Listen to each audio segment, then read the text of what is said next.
આ તરફ ભાવનગરમાં ગુજરાત રાજ્યના પ્રથમ અન્નપૂર્તિ ગ્રેઇન એટીએમનું લોકાર્પણ કરાયું। અન્નપૂર્તિ ગ્રેઇન એટીએમથી દુકાનદારોની ગેરરીતિ પર બ્રેક લાગશે। હવે અનાજ એટીએમમાં રેશન કાર્ડ નંબર નાખો એટલે ઘઉં અને ચોખા નીકળશે। રાજ્યનું સૌપ્રથમ અનાજનું એટીએમ ભાવનગરમાં આજથી શરૂ થયું છે।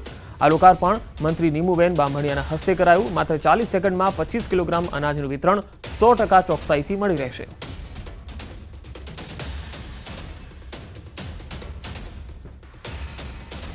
ગાંધીનગરમાં સચિવાલયમાં મુખ્યમંત્રીના હસ્તે વૃક્ષારોપણ કાર્યક્રમ થયો। એક પેડ માં કે નામ અંતર્ગત સચિવાલયમાં 2500 જેટલા વૃક્ષો વાવી તેનું જતન કરવાનો કાર્યક્રમ યોજાયો। ખુદ મુખ્યમંત્રીએ વૃક્ષારોપણ કર્યું। આ સમયે વન અને પર્યાવરણ મંત્રી મુળુભાઈ બેરા, આરોગ્ય મંત્રી ઋષિકેશ પટેલ સહિત મોટા પદાધિકારીઓ પણ જોડાયા। ગુજરાતમાં 17 કરોડ વૃક્ષો વાવવાનો લક્ષ્યાંક છે, જેમાંથી અત્યાર સુધીમાં 13 કરોડ 95 લાખ વૃક્ષો વાવવામાં આવ્યા છે। ત્યારે સચિવાલયમાં આજે 2500 જેટલા વૃક્ષો રોપાયા। પીએમ મોદીના આ અભિયાનને ગુજરાતમાંથી સારો પ્રતિસાદ મળી રહ્યો છે। મોટી સંખ્યામાં લોકો આ અભિયાનમાં જોડાઈ રહ્યા છે। આપણા ગુજરાતને 17 કરોડનો આ વખતે લક્ષ્યાંક જે આપવામાં આવ્યો હતો, એમાંથી અત્યાર સુધીમાં 13.95 લાખ 13 કરોડ અને 95 લાખ જેટલા રોપાઓના ફોટા અપલોડ થઈ ગયા છે। અનેક હજી જે અલગ અલગ રીતે અલગ અલગ વ્યક્તિઓ, ખેડૂતો જે પોતાના ખેતરને સેટે કરે છે, એવા ઘણા બધા ફોટા છે એ અપલોડ નથી હવે। પણ આ વખતે આપણા પ્રધાનમંત્રી શ્રી નરેન્દ્રભાઈ મોદી સાહેબની જે અપીલ હતી, એક પેડ માં કે નામ, એને ખૂબ લોકોએ સારી રીતે એનો પ્રતિસાદ આપ્યો છે। તો પીએમ મોદીના અભિયાનને ગુજરાતમાંથી સારો પ્રતિસાદ મળી રહ્યો છે। સચિવાલયમાં મુખ્યમંત્રીના હસ્તે વૃક્ષારોપણ કરવામાં આવ્યું।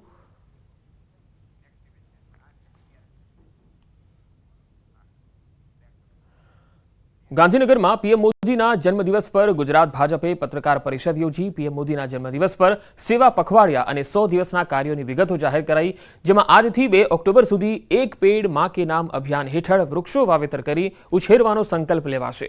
સાથે બ્લડ ડોનેશન કેમ્પ, હોસ્પિટલમાં સ્વચ્છતાના કાર્યક્રમો પણ યોજાશે। ભારતીય જનતા પાર્ટીના વરિષ્ઠ આગેવાનો, સંગઠનના સૌ મિત્રો, સૌ માન્ય મંત્રીશ્રીઓ વગેરે ઉપસ્થિત રહી અને એમણે જન્મદિવસની શુભેચ્છાઓ પાઠવી। તંદુરસ્ત આયુષ્ય સાથે આગામી લાંબા સમય સુધી માન્ય નરેન્દ્રભાઈ દેશની સેવા કરે એવી આપણે સૌ પણ પ્રાર્થના કરીએ છીએ। મહિલાઓના સશક્તિકરણ માટે તેમણે અનેકવિધ યોજનાઓ બનાવી છે અને એ યોજનાઓની અંદર self help group 90 lakh self help ગ્રુપનું નિર્માણ થઈ ચૂક્યું છે અને 90 લાખ સેલ્ફ હેલ્પ ગ્રુપ દ્વારા મહિલાઓના સશક્તિકરણનો જે યજ્ઞ આદર્યો છે એમાં લખપતિ દીદીઓ એ 11 લાખ જેટલી બની છે અને એના પ્રમાણપત્રો પણ આદરણીય નરેન્દ્રભાઈ મોદી સાહેબે અર્પણ કર્યા છે। નરેન્દ્રભાઈ જેમ કહ્યું એમ કે 100 દિવસ મેં કોઈને પ્રત્યુત્તર આપવામાં કે રાજકીય જવાબ આપવામાં નથી આપ્યા, પરંતુ અત્યાર સુધી 100 દિવસ મૌન રહીને રાષ્ટ્ર માટે કામ કર્યું છે।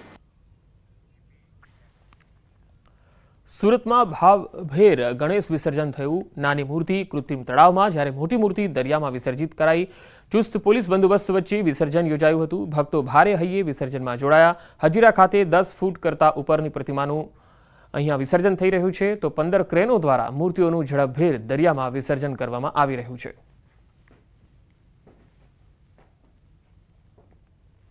અર્ધા ભગવાન ગણેશના વિસર્જન ધીરે ધીરે સુરતમાં આગળ વધી રહ્યું છે। ત્યારે 10 ફૂટ કરતા મોટી મૂર્તિ હોય છે તેને સુરતના હજીરા ખાતે આવેલા દરિયા કિનારેથી દરિયામાં વિસર્જિત કરવામાં આવી રહી છે। દ્રશ્ય જોઈ શકાય છે સુરતનો હજીરા વિસ્તાર કે જ્યાં વિસર્જન પ્રક્રિયા ઝડપથી ચાલે, કારણ કે સુરતમાં 75,000 કરતા વધુ પ્રતિમાઓનું સ્થાપન થયું હતું। ત્યારે કહી શકાય એક કરતા વધુ એટલે કે 15 જેટલી ક્રેનો અહીંયા તૈનાત કરવામાં આવી છે।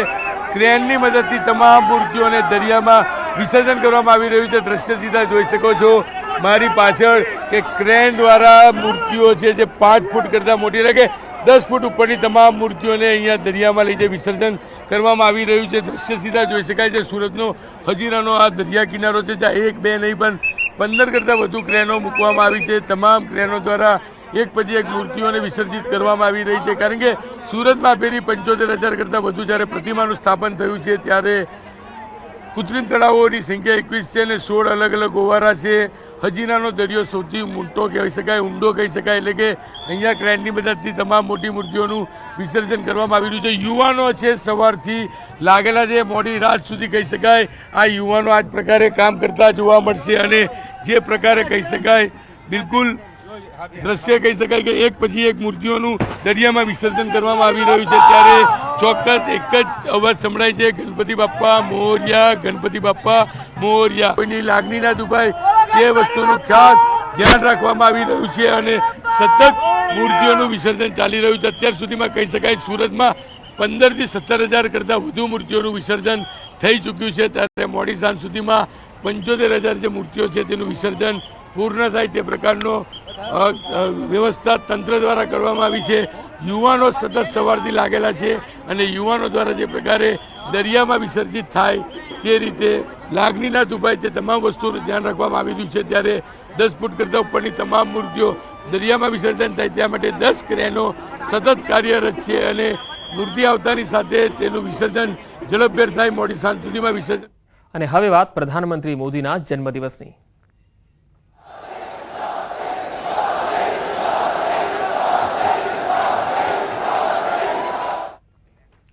પ્રધાનમંત્રી નરેન્દ્ર મોદીનો આજે 74મો જન્મદિવસ અને તેની ઉજવણી દેશભરમાં થઈ રહી છે, ત્યારે જનસહાયક ટ્રસ્ટ દ્વારા આયોજિત કાર્યક્રમમાં સીએમ ભૂપેન્દ્ર પટેલ અને આરોગ્ય મંત્રી ઋષિકેશ પટેલના હસ્તે દિવ્યાંગ બાળકોને હિયરિંગ એઇડ ડિવાઇસ કીટનું વિતરણ કરાયું. અડાલજના હીરામણી આરોગ્યધામમાં બ્લડ ડોનેશન કેમ્પનું આયોજન કરવામાં આવ્યું, જેમાં 250થી વધુ બોટલ બ્લડ એકત્ર કરવાયું. જનસહાયક ટ્રસ્ટના પ્રમુખ અને રાજ્યસભાના સાંસદ નરહરી અમીનની ગ્રાન્ટમાંથી દિવ્યાંગ બાળકોને શ્રવણ યંત્ર આપવામાં આવ્યા. આ પ્રસંગે નરહરી અમીને પ્રધાનમંત્રી નરેન્દ્ર મોદીને જન્મદિવસની શુભકામના પાઠવી હતી.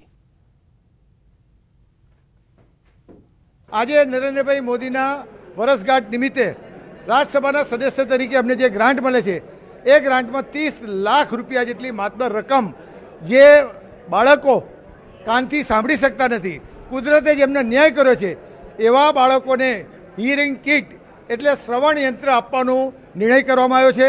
આજે સવારે 9:30 વાગે રાજ્યના મુખ્યમંત્રી ભૂપેન્દ્રભાઈ પટેલે આ જગ્યા ઉપર ઉપસ્થિત રહી અને 10 બાળકોને શ્રવણ યંત્ર આપ્યું છે અને રાજ્યના આરોગ્ય મંત્રી ઋષિકેશભાઈ પટેલ પણ અહીંયા રૂબરૂ આવીને બીજા 10 બાળકોને શ્રવણ યંત્ર આપ્યું છે.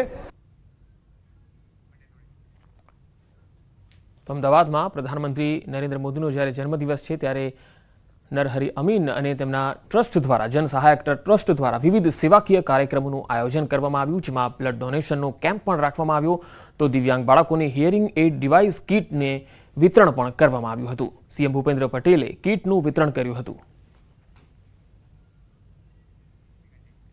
પ્રધાનમંત્રી મોદીનો 74મો જન્મદિવસની ઠેર ઠેર ઉજવણી થઈ રહી છે. અમદાવાદના હાટકેશ્વર વિસ્તારમાં ખાસ પ્રકારથી ઉજવણી થઈ.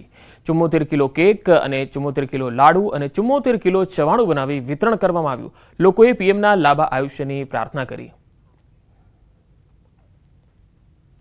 આ રોશન બેકરી વાળાઓ એમના લાસ્ટ યર પણ જે 73 વર્ષ હતા એ વખતે 73 કિલોની કેક કાપેલી, એની આગલી સાલ 72 કિલોની કાપેલી. દર વર્ષે એટલે વિચાર કરો મિત્રો, જન માણસ સુધી આપણા વૈશ્વિક નેતા નરેન્દ્ર મોદી સાહેબની જે બર્થડે ઉજવવાનું જે લાગણી છે, ભાવ છે, એનું પાછળનું કારણ જ છે કે નરેન્દ્ર મોદી સાહેબે જે દેશને વિકાસની ગતિએ આગળ લઈ ગયા છે અને જે વિકસિત રાષ્ટ્ર તરીકે સ્થાપવા માટેનું એમનું જે સપનું છે અને એમાં પણ છેવાડાના માનવી સુધી એમણે જે પહોંચ્યા છે અને એની લાગણી આ પ્રદર્શિત થઈ રહી છે મિત્રો, કે આ રોશન બેકરી કંઈક નવું કરવા જાણીતા છે પ્રધાનમંત્રી મોદી. પોતાના કાર્યકાળ દરમિયાન પીએમ મોદી અલગ અંદાજમાં જોવા મળ્યા.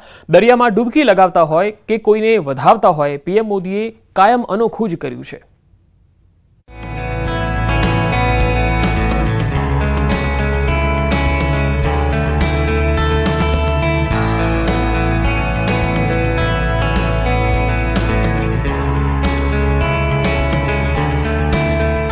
પ્રધાનમંત્રી મોદી હંમેશા પોતાના અલગ અંદાજ માટે જાણીતા છે. પ્રધાનમંત્રીની આ 4 તસવીર જ કહી આપે છે કે સ્થિતિ કોઈ પણ હોય, પીએમ મોદી પોતાના આગવા અંદાજમાં જ દેખાય છે. ક્યારેક તેજસ ફાઇટર પ્લેનમાં ઉડાન ભરી, ક્યારેક ખેલાડીઓની સફળતાને પ્રધાનમંત્રીએ બિરદાવી, તો ક્યારેક પ્રાણીઓ પ્રત્યેનો પ્રેમ પણ છલકાયો અને ક્યારેક દરિયામાં ડૂબકી લગાવતા પ્રધાનમંત્રી મોદી જોવા પણ મળ્યા.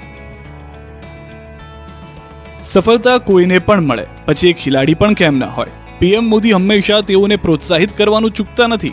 હાલમાં જ પૂરા થયેલા ઓલિમ્પિક અને પેરાઓલિમ્પિકમાં ભારતનું નામ રોશન કરનારા ખેલાડીઓ સાથે પીએમ